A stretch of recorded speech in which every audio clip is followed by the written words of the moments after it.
There is no human intellect which is beyond the Quran. Maybe you are the big scientist, maybe you are a big doctor, maybe you are a big engineer, maybe you are a big lawyer. Your thinking surrenders to the logic of Quran, because this is the word of Allah who created us. And if we do not do that, it is our loss. Allah commands that lower your wings of mercy.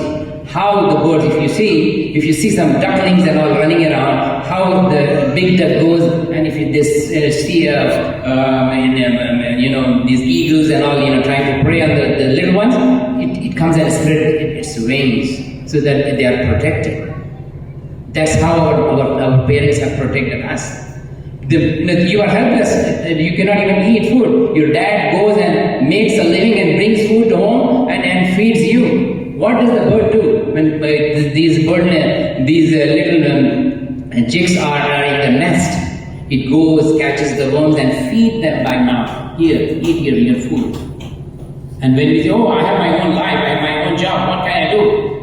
You cannot say that. You have to take time from your own responsibilities. You have to do whatever time Allah has given you. Take something out because it is their right. And you have to fulfill the rights. And they might say some words which you may not like. They might even say something which nobody else can say you. But she will tell you, and you have to take it with patience. Allah says, do not even say oof to them. Oof means like a reaction of hate, or wonder why are you telling me like this? I'm not a kid anymore. You cannot say that. Just take it with patience. This is our test. Maybe Allah is testing us with those actions of our parents, that how you behave, how you react. Maybe they will say most hateful things to you, but you still have to take it. You cannot react. And Allah says, do not ever even say oof to them. That means like a reaction of not liking. Do not do that. This is what a responsibility of the kids who are brought up in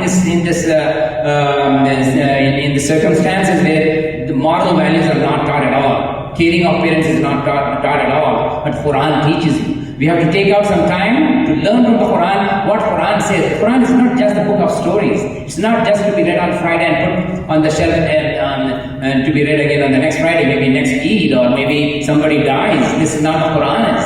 We have to revise and visit Quran every single day. Maybe one ayah, maybe two ayah. Read the meaning and contemplate on it, what Allah is talking about. If you cannot, then read some tafasir, some explanation of these ayahs. What is the asbab al-nuzul? Why this ayah was revealed? What was the situation on this when the ayah was revealed? When we do that, yes, we understand. And that Quran has a right on us. And we have to read and understand from it. And it's for our perfection, our getting better, getting a better human in this life. If we ignore the Quran, then maybe the generations will be lost. Maybe our children will not be properly guided. Maybe their children will not be properly guided. When you talk to the children, when you really explain them what Quran is and why we have to obey the Quran, this is what it explains.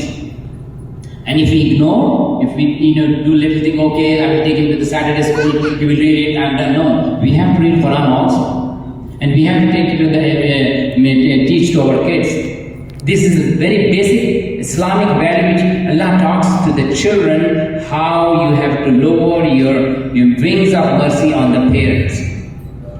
Allah says in the Quran, we reverse the nature.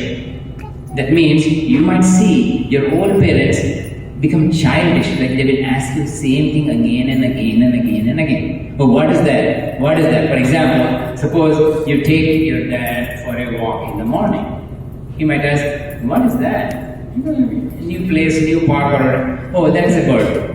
Then you will again, because memory gets weaker also. Allah says, I will reverse the nature. So maybe memory gets weaker, he will ask, what is that? Didn't I tell you just now that it is a bird? We cannot say that.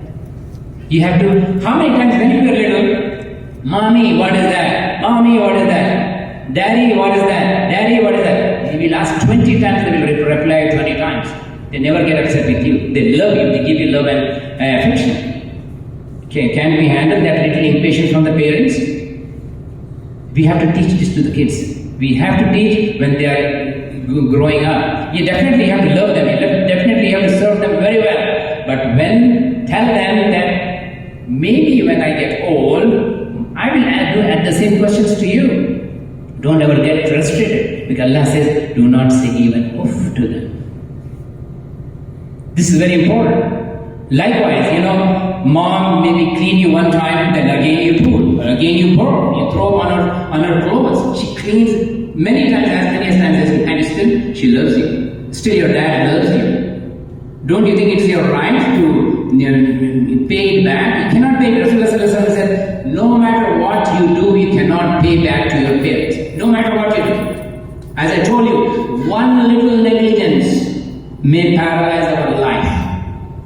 May Allah protect us and our children from that. So our whole life is for them, which they never let even one single moment. I know a parent in Atlanta who is still serving his, I should say parents, who are still serving their child for the last 40 years. He had some little accident and he is on wheelchair for the last 40 to 45 years. And Allah has given us good bodies. Oh, I am a doctor, I'm an engineer, I'm a lawyer. I don't have time. I have somebody, I know a very bad incident. One of my cousin's neighbor in South Carolina, he was a doctor. And he made sure that every single child of his has become a doctor. And all the children really did well at